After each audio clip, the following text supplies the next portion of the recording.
The story has concluded. If the heavens had not brought me, Liu Ryan, then the path of the eternal 7 nights would vanish. Ryan reminds you to connect WH properly. Prepare your chips, and send some free flowers. The completed tale begins now. Enter as kindergarten graduation ceremony. Organizing moms to perform a program.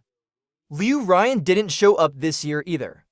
She had never once appeared at her daughter's kindergarten. I had long since grown accustomed to it. Wearing a wig, dressed in an ill-fitting skirt, I prepared to take Liu Ryan's place on stage to fulfill my daughter's dying wish. But backstage, I encountered Liu Ryan, who should have been at a meeting. She was dressed in a wedding gown, holding a little boy about the same age as my daughter. That was Chen Liang's son, Liu Ryan's white moonlight, with half my belly exposed. I clutched my skirt hem, pushing my way through the crowd, trying to approach her for an explanation. Liu Ryan crouched down halfway, buttoning Chen Xiaoming's shirt. "Don't be nervous when you go on stage." She reassured him softly. "Mom is here." My own daughter lay critically ill, reduced to skin and bones, sustaining her final breath with an oxygen tank, all just for today. Yet her biological mother not only abandoned her on this day of all days, but played the role of someone else's mom before her eyes. Thinking of my daughter, I felt a knife twist in my heart. There were so many people here today. To save my daughter from losing face, I swallowed my anger. "Didn't you say you had an all-day meeting?" Liu Ryan glanced at Chen Xiaoming, then pulled me aside. "Today is very important for Xiaoming. Don't cause a scene," she said. "If there's anything, let's talk about it at home later." "And what about Nianju?" I retorted. "She only has today left. Have you thought about that at all?" I let out a cold laugh. "At home? Is that our home? Or the one you share with Chen Liang?" Liu Ryan's face darkened, as though I had hit the mark. Ever since Chen Liang went abroad, she hadn't been home for a month. I knew this. It wasn't because she was swamped with work, but because she had been taking care of Chen Xiaoming. Xiaoming lost his mother at a young age, and with his father absent, she felt obligated to help. "What's wrong with that?" she had said. But Chen Liang's household already had 3 nannies. Her presence wasn't indispensable. Her intentions were obvious. There was no need for explanation. I had refrained from arguing with her, wanting to spend my daughter's final days in peace. But this morning, the doctor told me my daughter wouldn't survive the night and advised me to prepare for the end. I secretly took her away, determined to fulfill her last wish. I had called Liu Ryan dozens of times, sent her countless messages, begging her to come no matter what. But all I got in return was the cold automatic reply, "Busy in a meeting all day today. I'll call you back later." Growing impatient, Chen Xiaoming tugged at Liu Ryan's bag strap. "Mom, hurry up." Liu Ryan's eyes softened instantly. She crouched down, placing both hands gently on Chen Xiaoming's shoulders. In a soft, coaxing voice, she said, "Darling, Nianju's mom didn't show up. Her dad is stepping in to perform the program on her behalf," she continued. "But he got lost, so it took a bit longer." This display of affection, so tender and caring, was something neither my daughter nor I had ever experienced. Chen Xiaoming sucked on the lollipop in his hand, rolling his eyes. "Oh, you mean Ji Nianju from class 3? She doesn't even have a mom. All the classmates say it's because she got sick, and her mom didn't want her anymore. Why else would she have never shown up for a whole year?" My heart trembled violently, as if my blood suddenly reversed course, leaving me suffocating under its weight. When my daughter was 5, we passed by this kindergarten. The children inside were playing and laughing. She leaned out of the car window, her handful of 4 needles waving in the air. "Dad," she said, "I wish I could be like the other kids, playing together with them." That year, the company of her classmates gave her the will to keep fighting. She was only 6, her body bruised purple and green from countless injections, yet she never once cried in pain. If she ever found out that in their eyes, the illness tormenting her which had caused her so much anguish, was also the reason her mom supposedly abandoned her. How heartbroken she would be. Rage surged from my chest, threatening to explode. I grabbed Qin Xiaoming's arm and said slowly, word by word, "She is not a child abandoned by her mother. Her mom is dead." My eyes were bloodshot, the veins on my face bulging with fury. Terrified, Qin Xiaoming wet his pants on the spot, bursting into loud sobs. Liu Ryan panicked, pulling Qin Xiaoming tightly into her arms. "Ji Boda, kids say the darndest things," she said. "He's just a child. What could he possibly understand? You're going to traumatize him for life by acting this way. Apologize to him right now." She had the audacity to demand I apologize to someone who ridiculed my daughter, all for the sake of being a good mother to someone else's child. Dream on! As everything was being prepared, Teacher Zhang wheeled my daughter to the backstage area. She was wearing an oxygen mask, unable to speak anymore. Her trembling hand scrawled a few crooked words on paper. "Dad, is Mom still not here yet?" My heart clenched in agony once again. I didn't dare meet her gaze. I truly didn't know whether I should tell her the truth. Teacher Zhang, noticing my distress, pulled me aside, her face full of concern. "Nianju's dad. Why not try contacting her mom one more time? Nianju's condition doesn't look good. I'm afraid." I gripped my phone tightly, unsure of what to do. Just then, the music started playing. I kissed my daughter's forehead, then fled onto the stage like a coward, wearing an ill-fitting dress, performing an inappropriate dance. I gave it everything I had, all to make up for the absence of her mother in her life. But no matter how hard I tried, I wasn't her mom. In my daughter's eyes, there was still a deep sadness. She lifted the corners of her lips, but her facial muscles twitched uncontrollably. Still, she gave me a faint smile. Even smiling caused her so much pain. Meanwhile, Qin Xiaoming was throwing a tantrum backstage, yelling to go home. Liu Ryan had no choice but to beg someone to switch the performance order, placing their program right after ours. Dressed in her wedding gown, Liu Ryan tightly held Qin Xiaoming's hand and began to sing, "Twinkle, twinkle, little star, how I wonder what you are, up above the world so high, like a diamond in the sky." My daughter's gaze immediately locked onto Liu Ryan, meticulously dressed and radiant. She stared at her intently, tears streaming down her face in for silent trails. Her trembling hands picked up a piece of paper and wrote a few words. "Dad, after I die, will I become a star? If I become a star, will Mom sing for me then?" I turned my head away in silence, tears uncontrollably spilling from my eyes. As the song ended, Liu Ryan took Qin Xiaoming's hand and headed out. Xin Liang's driver was already waiting at the door. She walked past us like a stranger, her demeanor cold and distant. My daughter tried to call out to her, her lips parting several times, but no sound came out. She lifted her hand in a desperate gesture, but Liu Ryan never turned to meet her gaze. Unable to bear it, I rushed forward to confront her, to demand whether her heart was made of stone, to ask if this daughter even existed in her heart anymore. But when I saw my daughter's pleading eyes, I couldn't help but loosen the grip I had on Liu Ryan's arm. She didn't want her mom to suffer even a moment of discomfort.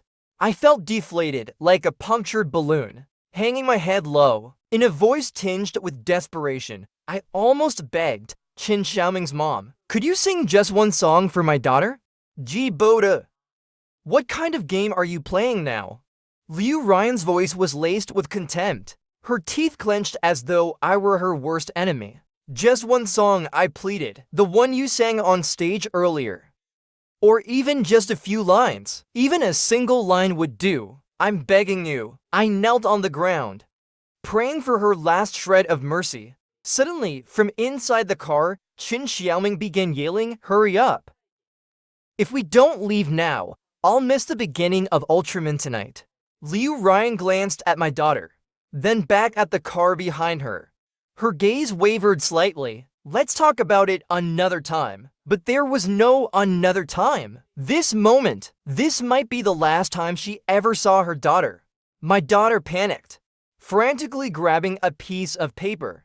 She tried to write the words "don't go." But the more frantic she became, the less control she had over her hands. She hadn't even finished writing the word "don't" when Liu Ryan got into the car. In the end, she chose to abandon us. My daughter lowered her head, unable to hold back her tears any longer, sobbing uncontrollably.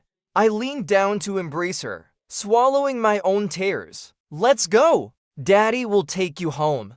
Under the faint moonlight, I held her in my arms, sitting by the floor-to-ceiling window, counting the stars in the sky. She leaned weakly against me, breathing with great difficulty. "Dad, after the first die, will I become a star?" "Silly girl. You'll get better.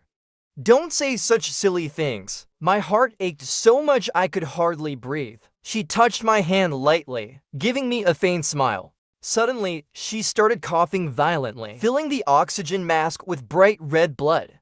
She collapsed to the ground, her body convulsing, emitting painful whimpers.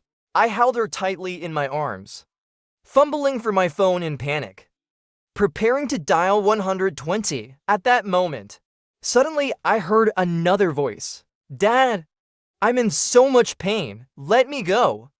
My hand, poised to make the call, froze. I looked down at my daughter in my arms. Her face was pale and bruised from coughing, her small body curled up in agony. I knew in my heart that the oxygen tank couldn't ease her suffering.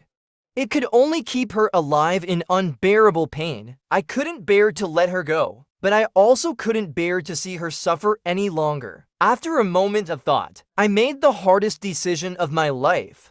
With trembling hands, I raised them just as I had once cut her umbilical cord the day she was born. Now I removed her oxygen mask. She gasped for air a few times. Then the corners of her lips lifted slightly as she slowly closed her eyes. She would never feel pain again. I held her in my arms, sitting by the window. Awake all night, the blinding sunlight of morning brought me back to reality. In a daze, I dialed Liu Ryan's phone number. "Our daughter is gone," I said. On the other end, an irritated male voice responded. "Who is this? It's too early to be bothering people." It was Qin Liang. So it seemed he had returned to the country. Liu Ryan said nothing, hastily ending the call. For the sake of being with Qin Liang, she had deliberately hidden the existence of both me and our daughter. A few minutes later, Liu Ryan did something unprecedented. She sent a text message. "Gee Boater, you're getting better at making scenes. Just to get me to come home. You went so far as to fabricate such a ridiculous lie about our daughter dying. I had once begged her, time and time again, to come home for our daughter. Now our daughter was gone. I didn't care anymore." Calmly, I typed out a few words. "Let's get divorced." I dressed my daughter in her favorite princess dress and handed her over to the undertaker myself. The blinding flames leapt before my eyes, but no matter how hard I tried, I couldn't focus my vision. Such a small, sweet child. How could she be reduced to a handful of weightless ashes? Clutching the tiny urn, I wandered aimlessly to Feng Yi's art studio. He was my only friend in this world, and the finest illustrator I had ever known. "Paint a cactus," I said. When Nianju was here, she loved cacti the most. She used to tell me, if only I were a cactus, the wind wouldn't knock me down, and the rain wouldn't wash me away. If I were a cactus, Dad wouldn't feel so much pain because of me. A sharp ache pierced my chest. Strangely, not a single tear fell.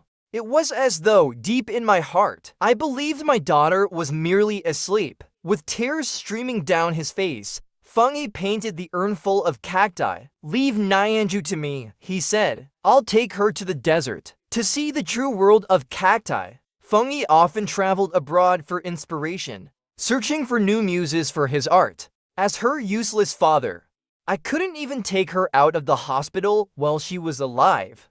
But now, in death, she could journey the world with him. In a way, it fulfilled my deepest wish. I wouldn't last much longer myself. Returning home, I started sorting through my daughter's belongings. Years of scrimping and saving, all for her treatment. I had never bought her anything valuable. I picked up her favorite stuffed bear to carry with me. It was the gift I gave her on her first birthday. Taking out my phone, I planned to book a ticket abroad. That's when I noticed my phone had long since powered off. The moment I turned it back on, Liu Ryan's call came through immediately. The phone showed dozens of missed calls. Boda, where's our daughter? Where did you hide her? It seems you even came back yesterday. You actually teamed up with her to deceive me? Can't you stop being so childish? All I did was sing a song with Qin Xiaoming. Was it really worth making such a big deal? To the point of filing for divorce? Our daughter is already dead. I replied, my voice cold. Yet she was still arguing over trivial matters. On the other end, she continued to rage. Boda? I interrupted her. Liu Ryan, our daughter is dead. Do you even feel any pain? She stammered. I cut her off again. Her final wish was to see you one last time. And what did you do? Right in front of her, you played mother to another child. You couldn't even sing her a single song, something so simple. Do you even deserve to be called a mother? She could have avoided all this suffering. But you brought her into this world, only to abandon her. It was you. You were the one who destroyed her. I remembered back when Qin Liang got married, how Liu Ryan had been so devastated that she tried to end her life by swallowing handfuls of pills. I rushed her to the hospital overnight to have her stomach pumped. Her life was saved that night, but because of that, we missed a crucial prenatal checkup. Our daughter was born with a rare congenital disease.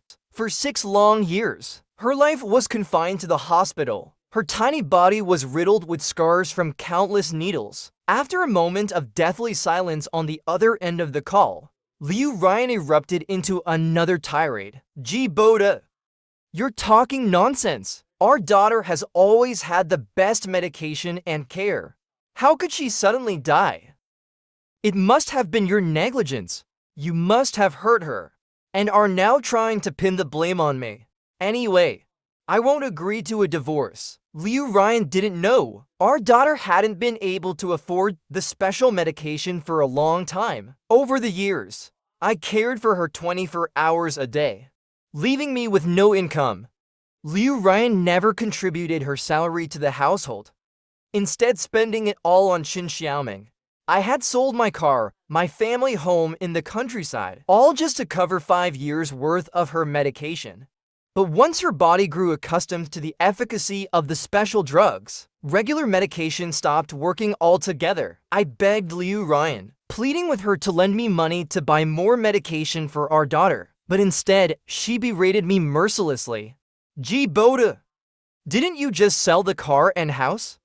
How could you have blown through that money so quickly? Our daughter needs money now. But can't you learn to spend less? Besides, Qin Xiaoming's taekwondo class fees are due soon. My money is still useful. Go ask someone else for help. She knew perfectly well that I had no one else to turn to. Still, I begged her, imploring her to agree to a divorce so I could sell off my share of the property. She became even angrier. You want to throw my house into this mess too? You're so wasteful. The hospital's payment reminders kept coming, while I wandered aimlessly through the streets.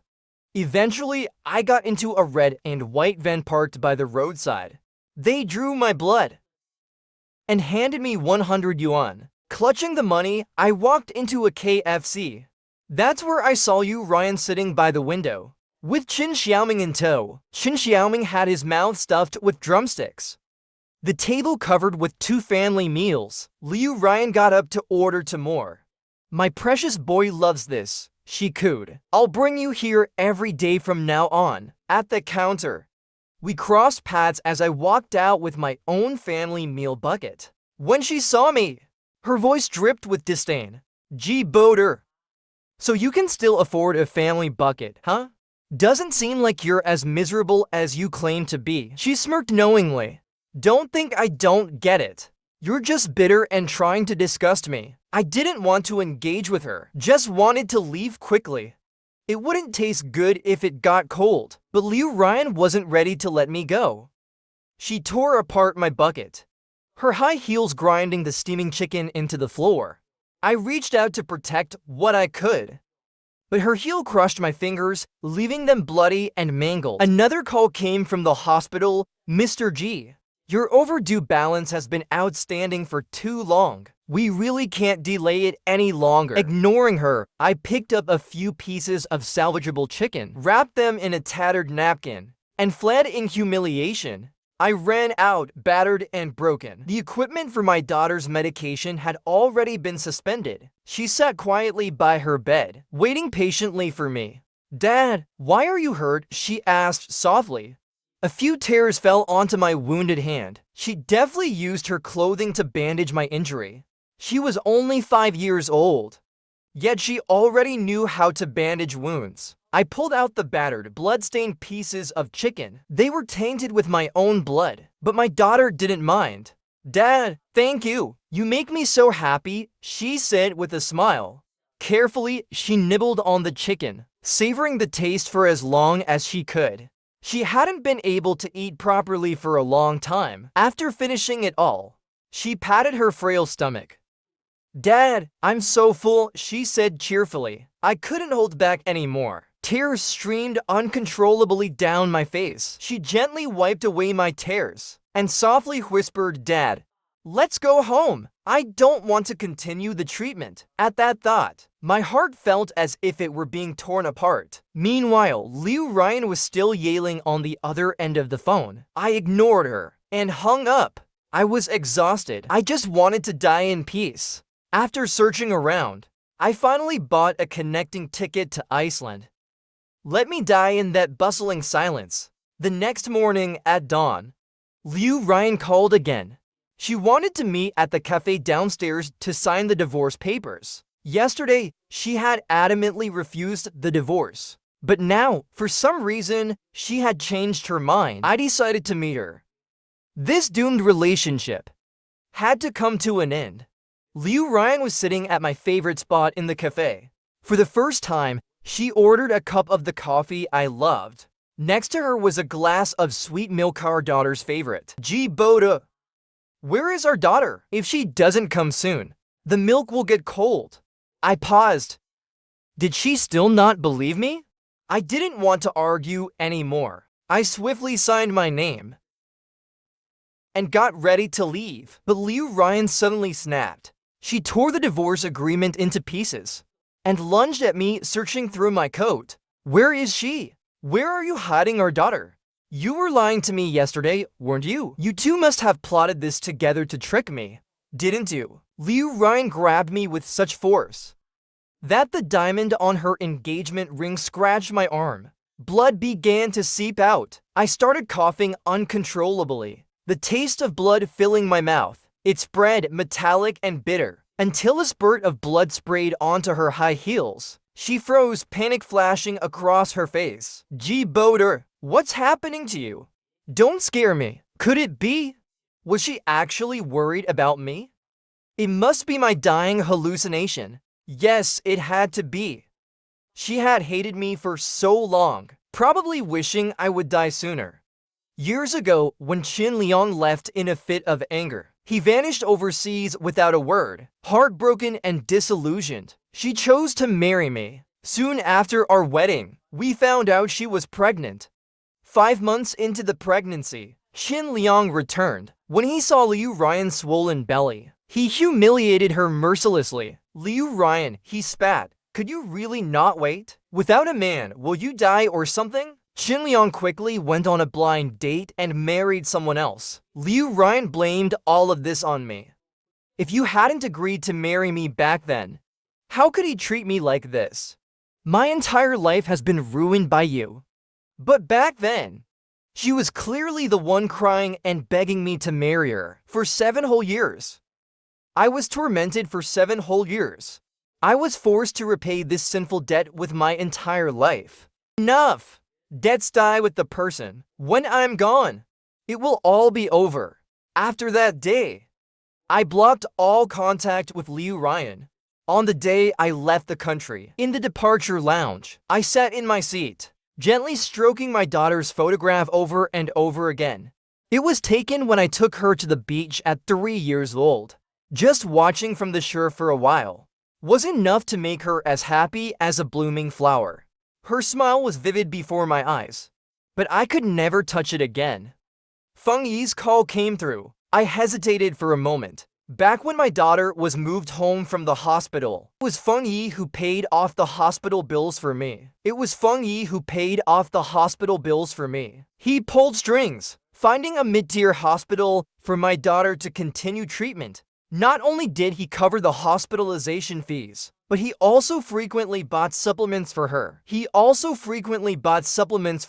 My daughter would always say to me, "Dad, if only I could live on, I can repay Uncle Feng properly. Just as I wanted to take care of you, I originally planned to leave quietly, but he's the only friend I've had in this life, so I should say goodbye to him properly." Ji Boda, where are you going? Liu Ryan screamed hysterically at me. I ignored her and started speaking on my own. Feng Yi, I've divorced Liu Ryan. Half of the property is mine. Take it and sell it. It might not be enough to repay everything you've spent on my daughter and me this past year. The rest, I'll repay you in the next life. Feng Yi, you're the best friend I've ever had in this life. Thank you. No matter how loudly Feng Yi shouted on the other end of the phone, I resolutely hung up. I held the little teddy bear and boarded the plane. I hadn't rested for several days. I was slightly disoriented and accidentally stepped on someone's shoe. The person glared at me, muttering a string of curses. It felt wonderful. Here, I'm just an ordinary person like everyone else. No one will give way for me out of pity for my misfortune, nor will anyone cast me a sympathetic glance. I followed the numbers to find my seat. When I passed the same person again, they intentionally tripped me. Completely unprepared, I fell to the ground. The little bear was crushed under my body, and its cotton stuffing peeked out. Among the cotton, there was a brand new note tucked inside. I opened it in confusion. Inside, it was my daughter's childish handwriting. "Daddy, don't be sad. After I die, I'll turn into a beautiful butterfly to stay by your side and accompany you." I didn't know if it was the pain from the fall or the erosion of longing, but I started coughing violently. Suddenly, a blue and white butterfly flew past my eyes. How could there be a butterfly on the plane? I must be losing my mind. But on the day my daughter passed away, she was wearing a dress in exactly those colors. "Is it you, my daughter?" The butterfly flew higher and higher and further away until it flew out of the boarding gate, until I could no longer see it. "My daughter, are you telling me that you're leaving? Don't go, I beg you. Don't go. Daddy can't bear to lose you." I staggered to my feet, stumbling and rushing toward the door. The staff stopped me. "Sir, the plane is about to take off. Please return to your seat." "No, that butterfly. Catch that butterfly. Please, help me catch that butterfly." The staff exchanged puzzled glances. "Sir, there's no butterfly here. Have you taken any medication that might cause hallucinations?" "No, that's impossible. I just saw it with my own eyes. It flew out." I turned to the nearby passengers for help, but they all spoke in unison. No one saw a butterfly. My heart sank into confusion, and I collapsed onto the floor. The cold airport breeze brushed against my face, awakening the thoughts I had suppressed for so many days. Suddenly, I realized all of this was just my imagination. My daughter, she really is gone. It felt as though something enormous was pressing against my chest. Suddenly, I coughed up a mouthful of fresh blood and collapsed to the ground. Am I finally going to die? It was Feng Yi who brought me back. When I woke up in the hospital, he was sitting by my side, peeling an apple. one circle after another, until the third circle. He finally spoke to me. Boda, you really don't treat me as a friend, do you? Lung cancer is such a big deal, and you actually hid it from me. I gave a weak smile and said, half a year ago, I was diagnosed with late-stage lung cancer. The doctor advised me to undergo treatment properly, saying I could still live another year. But no, the medical expenses were so high, I couldn't possibly afford them. Besides, if I were hospitalized, who would take care of my poor daughter? Liu Ryan? Don't make me laugh. For the past 6 months, to avoid being discovered, I forced myself to swallow food, so I wouldn't become a skeleton. But my body wouldn't obey me. Often, I would vomit late at night until I felt dizzy. When the excruciating pain in my lungs became unbearable, I thought about my daughter. I couldn't die before she did, could I?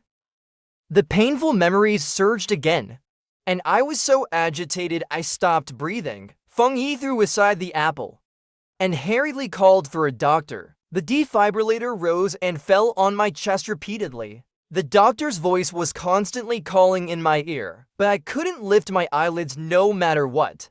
I only felt light floating in midair. I couldn't make out anyone's words clearly. Suddenly, I saw Liu Ryan. She stood behind the doctor, covering her mouth as tears streamed down her face. Have I already died? Am I dreaming now? Suddenly, Liu Ryan rushed forward, shaking my arm. She seemed to be calling my name. Boda, you must not die. I forbid you to die. I could actually hear her words clearly. My consciousness slowly returned. Did she actually start caring about whether I live or die? This must be a dream. I didn't know how long I had been unconscious. When I woke up again, only Liu Ryan was by my side. She was sitting by the bed, resting her head on the back of my hand, asleep. The tears on her face were still wet. Sunlight streamed over her back, casting a gentle glow.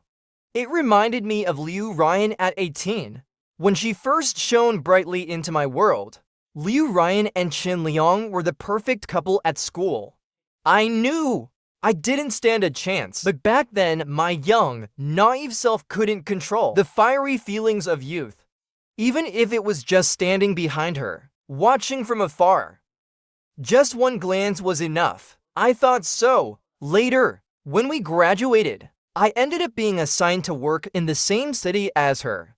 I was convinced it was fate. The long-distance relationship between Liu Ryan and Qin Liang began to show cracks. They started arguing and having cold wars. The most serious time, Qin Liang quit his job and went abroad for further studies, after which there was no news from him. That's when I, the backup who had been silently waiting nearby, finally got my chance. I never dared to hope that I could marry her. I just wanted to stay by her side. Until one day, she got drunk and cried, saying, Boda, why am I always the one apologizing? Why is it always me? Why? Boda, I can't take it anymore. Marry me. I'm begging you. God knows how happy I was that day. I thought it was the beginning of happiness, but in the end, it turned out to be the abyss. Not long after, Qin Liang came back. Liu Ryan lied, saying I had died, and that the child she gave birth to had died too. She tried to rekindle her love with Qin Liang, willingly becoming his mistress. Later, Qin Liang's wife passed away from illness. Liu Ryan openly stepped into the role of being Qin Liang's son's mother. My daughter and I became her burdens. My body uncontrollably started coughing violently again. Fresh blood spurted out, staining the oxygen mask red. Liu Ryan panicked and stood up, pressing the emergency button. Boda, hold on. You must not die. I haven't even treated you properly yet. Her hand, cold as ice, touched my equally cold face. The diamond ring on her finger was gone. This sensation, it was real. So, does this mean she cares about me? Does it? But to me, what does it matter? My heart, It died the day my daughter passed away and went with her. The chief physician came over, shining a flashlight into my eyes. He sighed softly. He shook his head. Just a couple of days left. Liu Ryan collapsed to her knees with a thud, gripping the doctor's pant leg tightly. I'm begging you. You have to save him. I've never begged anyone before. But as long as you can save him, I'll do anything. She pulled out money and a bank card from her bag, desperately shoving them into the doctor's pocket. Isn't it just money? I have money. Plenty of money. The doctor shook off her grip on his pants, frowning deeply. Now you think money can fix it? What were you thinking before? If the patient had come months earlier for treatment, there might have been hope. Liu Ryan suddenly seemed to realize something, collapsing weakly to the floor, no longer struggling. It wasn't as though I hadn't mentioned this to her before. On the day I was diagnosed, I was at a loss. I deliberately tricked Liu Ryan into coming home, placing my diagnosis report in the most conspicuous spot. I didn't hope for her to pay for my treatment. I just wanted her to feel even a shred of compassion, so that after my death, she could take good care of our daughter. Liu Ryan did see it. And she did scold me. Gee, Boda. What kind of stunt are you pulling now? Your tactics are getting more and more devious. Are you trying to use death to threaten me again? If you want to die, go die already. I'm telling you, even if you die, I won't shed a single tear for you. Huh? She broke her promise. Liu Ryan's phone rang. It was Qin Liang's unique ringtone, a sound she had specifically set so she'd never miss his calls. She had changed it on purpose. She glanced at the phone. For the first time, she didn't answer. The ringtone kept echoing relentlessly. She finally turned off her phone. Gee, Boda. I've really ended things with Qin Liang. You should focus on your treatment. From now on, we'll be together again. I turned my face away. It's too late. Everything is too late. Liu Ryan bought a folding bed and stayed beside me. She bought many of the comic books I loved reading during school days and spent all day sitting by my bed, reading them to me. I turned my face away, unwilling to respond. My mind was filled only with images of my daughter. When she was 3 years old, Feng Yi gave her a set of drawing tools. She drew a big circle, added a nose and eyes. Look, isn't my daddy handsome? People came and went in the hospital room. But we were the regulars. The nurses would often visit her whenever they had a free moment. Nai and Ju, what do you want to be when you grow up? I want to be like my daddy. Her cheerful laughter always filled the room. Even though she was in so much pain, she still comforted others. Tears blurred my vision once again. My consciousness was fading. Suddenly, my daughter appeared before me. She looked healthy, her cheeks rosy. She grabbed my hand, furrowing her small brows. Daddy, you're not taking care of yourself properly. You're being naughty. Is this a dream? I wanted to hug her, but my arms passed right through her. Sweetheart, take Daddy with you. Without you, Daddy can't live anymore. She said nothing. She silently disappeared from my dream. I screamed her name desperately, chased after her with all my might, but I could never find her again. Gee, Boda. Wake up, Gee, Boda. Liu Ryan's voice echoed in my ears. I slowly opened my eyes. So it really was just a dream. Perhaps it was because I had dreamt of my daughter. But I felt exceptionally good today. In Liu Ryan's shocked gaze, I removed the oxygen mask and slowly sat up. Even my appetite suddenly returned. I want to eat a KFC family bucket. Liu Ryan was stunned for a moment. It was the first time I'd spoken to her in a while. Tears instantly rolled down her cheeks. She wiped them away messily with her sleeve. All right, I'll go get it for you right away. After Liu Ryan left, I stood by the window and looked at the scenery. It had been a long time since I'd seen such beautiful sunlight. Feng Yi, who had been absent for several days, appeared. He was holding Nianju's ashes, along with a small box. Seeing how full of life I looked, he genuinely seemed happy. G. Boater. Over the past few days, I made a special trip to the desert and brought back a cactus specimen. We can place it with Nyanju and you. Fengyi suddenly realized he misspoke and quickly turned away. I understand, I smiled faintly and calmly said, Fengyi, thank you for making my life free of regrets. As a lifelong friend, he immediately understood the unspoken meaning behind my words. For the first time, I saw him break down like a child, crying uncontrollably. Liu Ryan returned, carrying to full KFC family buckets. I suddenly remembered how she trampled over me that day and felt a wave of nausea. Throw it away. Liu Ryan froze for a moment, the smile on her face stiffening. After a long pause, she regained her composure. All right, what else do you want to eat? I'll go buy it for you. Bang! Someone suddenly kicked open the hospital room door. G. Boater. You beast! Do you know how far Liu Ryan ran at noon to get this for you? And you just tell her to throw it away? Do you think that's fair to her? It was Qin Liang. Ha! The same scenario I endured for 7 years. This is only the first time for him, and he can't handle it? I sneered silently, choosing not to respond. Qin Liang stormed forward, grabbed me by the hospital gown, and pushed me against the wall. He was strong. Even with Fengyi helping me, we couldn't stop him. G. Boda. Don't think I don't know. All these years, you've been pretending to be pitiful, while secretly clinging to Liu Ryan behind my back. Don't think I don't know. A scum like you deserves to rot in the 18th layer of hell. I coughed lightly. But this time, no blood came out. And you think you're any better? Didn't you cheat on Liu Ryan, carrying on with other women behind her back?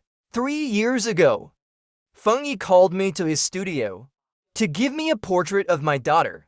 There, I saw a tall, elegant woman. She was dressed in luxury, scrolling through photos on her phone.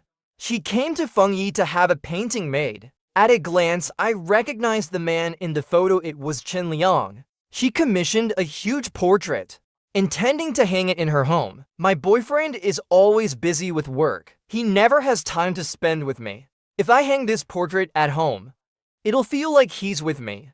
Every year after that, she would return to Fengyi for a new portrait.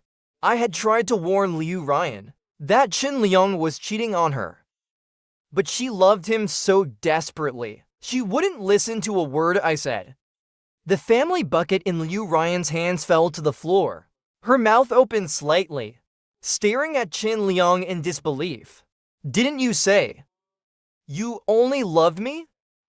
You said before you didn't want to get married because you were afraid Ziming wouldn't accept it. But actually, it wasn't that you didn't want to get married. You just didn't want to marry me. Isn't that right? Oh, I see now. Liu Ryan lost her mind. She rushed forward and grabbed Qin Liang's neck with both hands. You never intended to marry me. You've been lying to me all this time.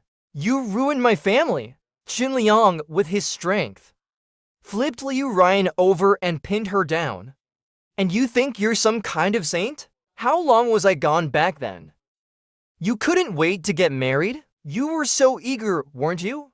And for yourself, you were even willing to be someone else's mistress. Marrying you would be like bringing a ticking time bomb into my home.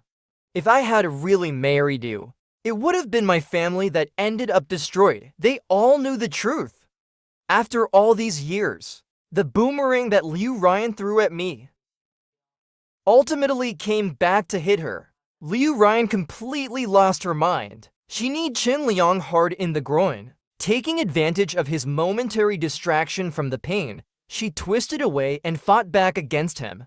Fengyi and I stood by the window, watching their dog-eat-dog fight. There was an indescribable feeling to it. Even the wicked have their own punishments. Fengyi smiled smugly. Suddenly, my heart began pounding violently.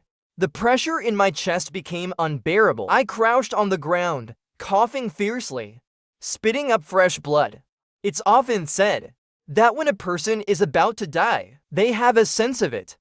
I knew I was truly dying. I closed my eyes, quietly awaiting death. Fengyi and Liu Ryan screamed my name desperately nearby, but I couldn't hear a thing. My body felt weightless, so light, as if I floated to the gates of the afterlife. The gatekeeper there looked fierce and malevolent. He blocked my path, his raspy voice saying, "Jiboder, you have one more chance. If you step through this gate, you won't be able to return.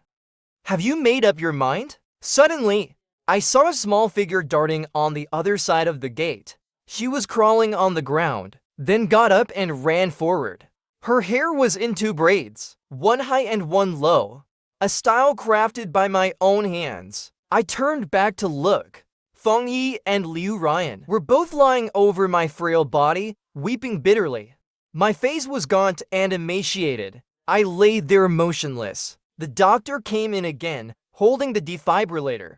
He dismissed everyone from the room. 1 shock, 2 shocks, 3 shocks. I still didn't move. The small figure on the other side of the gate flashed by again. This time, I saw her face clearly. It was my precious daughter. She tilted her head and smiled at me. "Daddy, you're the best daddy in the world." I didn't hesitate, and resolutely ran toward her. As I crossed the gate, the machines connected to me emitted the long, steady beep signaling death. "My dearest daughter, the road to the afterlife is lonely. Daddy is here to accompany you." Epilogue. Liu Ryan's story. After Jiboda's death, Liu Ryan sent his body for cremation. That day, she collapsed on the floor of the funeral home, sobbing until she fainted. Later, she took Jiboda and their daughter's ashes, along with the cactus specimen, back home. She sat by the floor-to-ceiling window, holding the 2 urns, humming a song softly. "Twinkle, twinkle, little star, how I wonder what you are. Up above the world so high, like a diamond in the sky." She deeply regretted it. She regretted not singing a proper song to her daughter on the day she passed. Regretted not being a good mother to her. She opened Jiboda's diary. The first half was filled with his love for her. From the very beginning, Liu Ryan knew that Jiboda had always secretly loved her. Every day, there was an anonymous breakfast delivered to her, never the same as the day before. The warm brown sugar water during her menstrual periods was always delivered on time. She knew it was from Jiboda. Everyone around her knew it too. After Qin Liang once again abandoned her over some trivial matter, she started paying attention to Jiboda, the boy who had always been there. She noticed his pure and straightforward heart. When he loved someone, he gave unconditionally, gave everything unconditionally. He was the complete opposite of the selfish and arrogant Qin Liang. She began to feel moved. But Jiboda never had the courage to break the unspoken tension between them.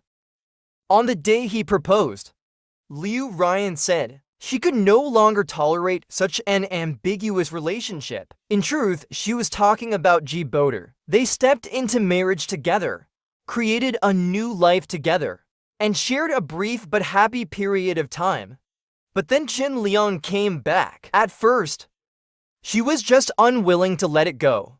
She couldn't accept that Qin Liang treated her like an object, discarded her when he wanted, picked her up when he pleased. She couldn't accept that Qin Liang could so casually marry and have children, as if she had never existed. She wanted to win him back, destroy his marriage, and then ruthlessly abandon him once again. She wanted him to taste what it felt like to be discarded. Her original plan was that once it was all over, she would return and live a good life with Jiboda. But Qin Liang's sweet words once again pulled her in. She couldn't tell whether she truly loved Jiboda, or if she still loved Qin Liang. She still ended up hurting Jiboda beyond repair. During the days she spent taking care of Jiboda in the hospital, she watched the once-spirited and confident Jiboda, now reduced to a lifeless shell. She knew everything was far too late. After Ji Boda passed, Liu Ryan lost all interest in work. She spent her days crouching in Feng Yi's studio, repeatedly painting images of cacti. Not long after, it was Qin Xiaoming's birthday. That tall woman came back again. But this time, they came as a family of 3. Liu Ryan, disheveled and covered in paint, stood there unrecognizable. Qin Liang didn't even recognize her. Qin Xiaoming was fiddling with the broken teddy bear that once belonged to her daughter, looking disgusted. Who would like something this ugly? With such bad taste, they might as well be dead. That sentence completely enraged Liu Ryan. That was her daughter's most cherished possession. She picked up a bucket of paint and splashed it all over them. Then she pulled out a sharp knife from behind her and stabbed it fiercely into Qin Liang. Her eyes were bloodshot with rage, mechanically stabbing his chest over and over again until he no longer breathed. She had been waiting for this day, waiting for far too long. Qin Liang's girlfriend had already fled in terror. Qin Xiaoming, horrified, lost his mind, running aimlessly like a headless chicken, straight onto the road, where he was hit by a large truck. They were all dead, all of them.